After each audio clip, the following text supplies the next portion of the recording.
Hi, ladies and gentlemen. Thank you for this opportunity. And I'm here to talk about path towards entrepreneurship. So the whole idea is, if I can be an entrepreneur, I believe anybody can be an entrepreneur.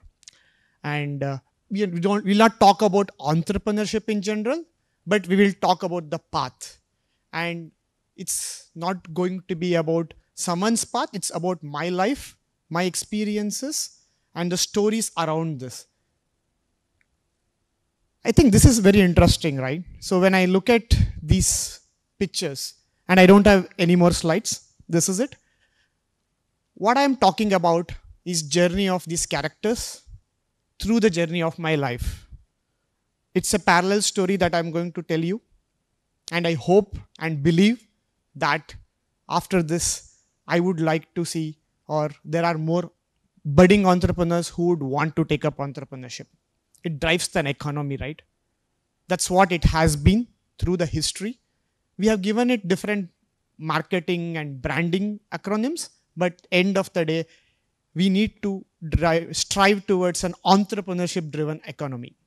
And please do mind, entrepreneurs are not born.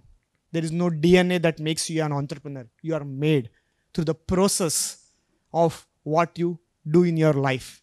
And when you perfect the process, the results will automatically come. So don't focus on the results. And more importantly, take it out from your mind about the fear of failure. Entrepreneurs are not born, and anybody can be an entrepreneur. So let's look at some of these aspects, but let me take you through my journey. A bit of a flashback. I belong to a middle class family from South India, did my engineering, and I had a situation. My dad is going to retire. I need to take up a job, but inherently I have somewhere the passion to become an entrepreneur. I think most of us would have, but there is a risk, right? If I become an entrepreneur, who will pay me on a regular basis? So how do I avoid the risk was the question when I initially started. At some stage, you realize you cannot avoid any risks in life. You need to mitigate or manage the risks. Then, with this situation, there is also a complication that arises. What is the complication? The complication is when you try to enter a corporate job, the entrepreneur mindset can go off, right? So how do I transition back to entrepreneurship? Extremely important to do that. But I have a family to take care. I need to have a regular income. Now, this situation and this complication will lead to the question, so what do I do? How do I handle this financial instability and move towards entrepreneurship? Or should I stay back in corporate career and lead a decent, stable life? Now, then you need to find answers. So who will give the answers? Am I going to give the answers through these stories or my stories? No, you will.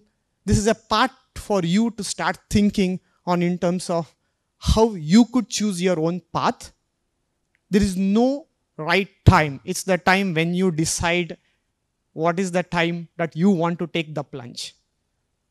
Let's take the story of this 12th standard passionate kid. He's from a rural village, has all the problems, but also is committed to create a EV bike. He has indeed created a EV bike. Yash Patel is his name. He's part of one of our Sobus ventures, which I was part of. We incubate a lot of startups there, or rural entrepreneurs. And that's what he did. He was passionate enough. There was a problem he identified. And the problem and that enthusiasm and that commitment towards creating that EV bike is what drove him. And that's extremely important. The commitment, the focus. You might have hundreds of constraints. If you say, I have a constraint, I'm not able to look into the challenge, that becomes a difficult proposition for you to move forward. So don't get into that deadlock. And when I look at my career, right, early in my career, I was part of a venture which was a healthcare venture. And here is where we failed because we were not innovative. We were innovative, but we were not practical about the execution of it. So we thought there is a healthcare device, we have cutting edge technology, innovation is done. Now what will happen? It will sell like hot cakes, like an Apple iPhone. The reality is not there. So when we went into the market, nobody bought the device. It was a healthcare device and nobody bought the device, and the assumption was everybody will buy it like an Apple iPhone. It didn't even sell in thousands. What was the reason? The innovation was right. We did all the problem statements right. We thought so. You need to validate the problem. This is where entrepreneurs, students get stuck. You are falling in love with your own solution. You feel that you are already solving a problem without validating on the ground. You cannot validate in the ground or in a lab or in an AC chamber. You have to go to the ground, understand what the real problem is, and then only solve the problem. That is what I understand from some of these grassroots entrepreneurs. Being innovative, but also balancing with practicality. Look at the case of the son of an auto driver. He's precise in his pitching. He's 10th standard. He doesn't have an MBA from a Ivy League university, but he's rooted to the problem. He's understanding the problem where in his ecosystem. That's also extremely important. So when you are a student, you need to understand what is the problem you are solving in your ecosystem.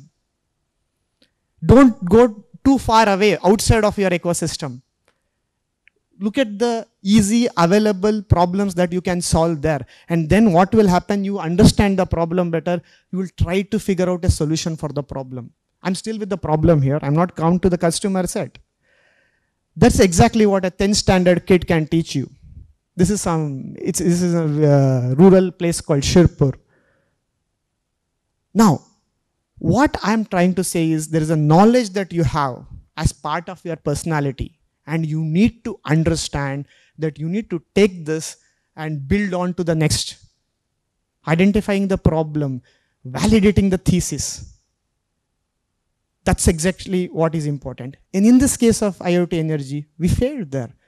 In spite of the feedback coming in with questions, we went ahead. Again, we get stuck at some stage.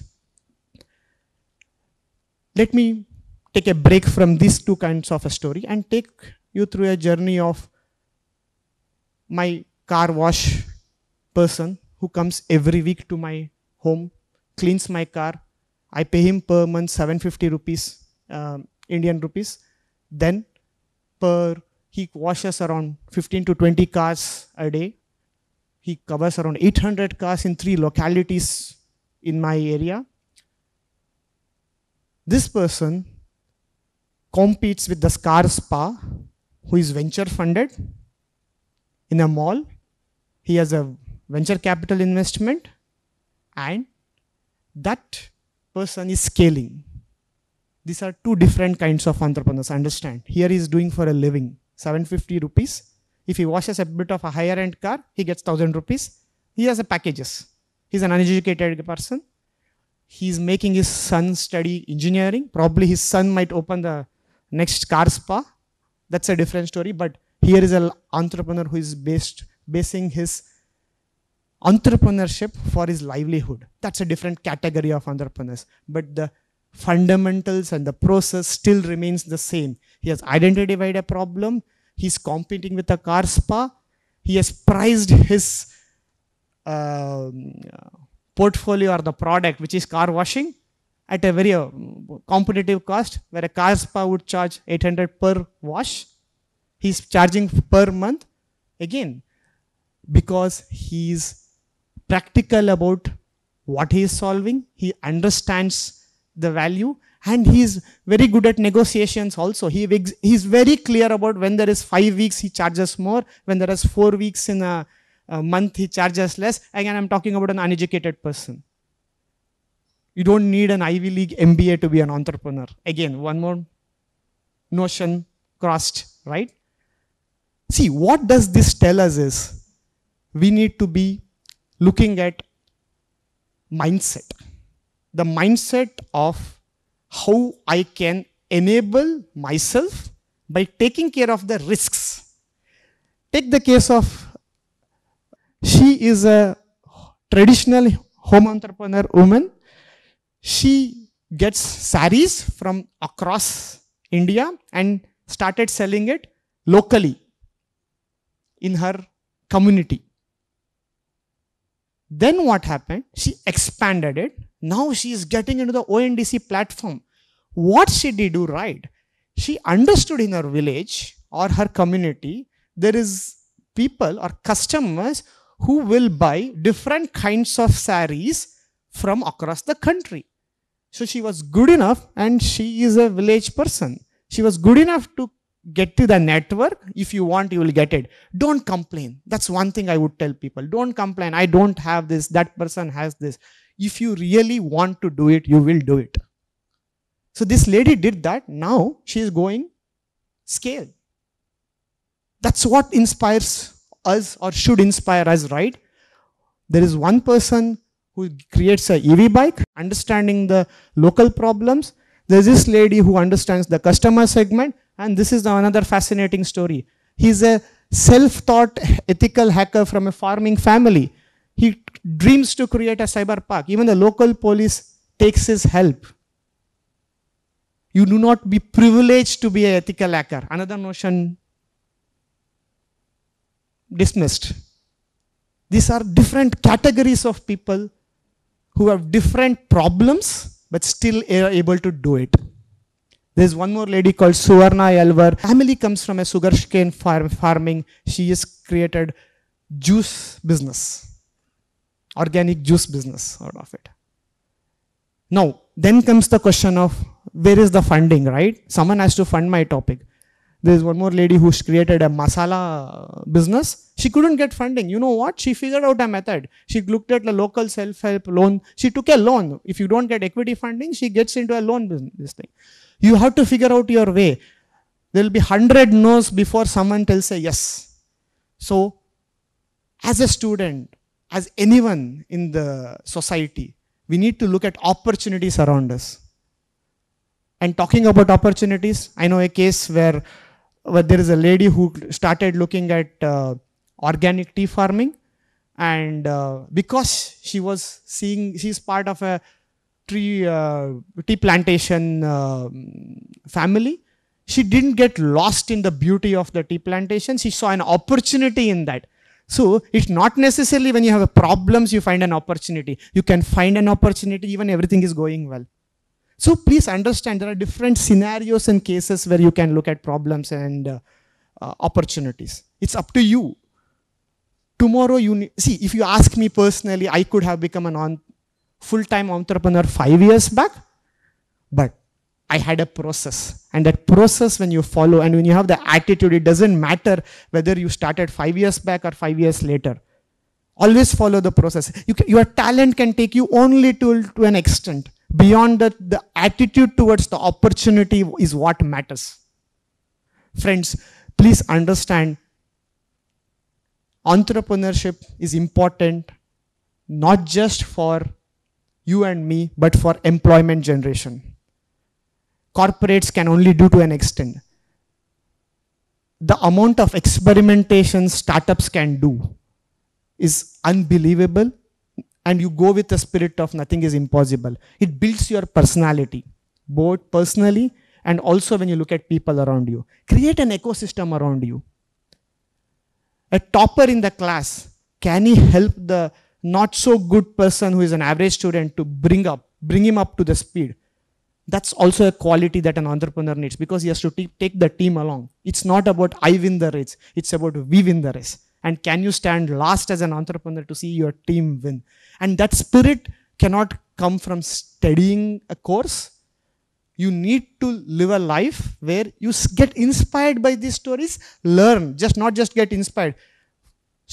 If you look at it from a story point of view, you are lost, because you'll tell someone at some stage. But look at the points, what these guys did right, and before that, what you should not do.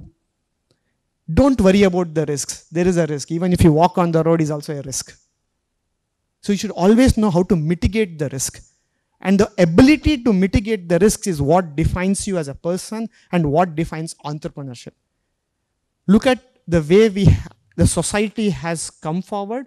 from getting our freedom to today where we are, this is the ideal time for anyone to jump the bandwagon and get into the path towards creating your own businesses, ventures. If these people can do it, I believe, and if I can do it, anybody can do it.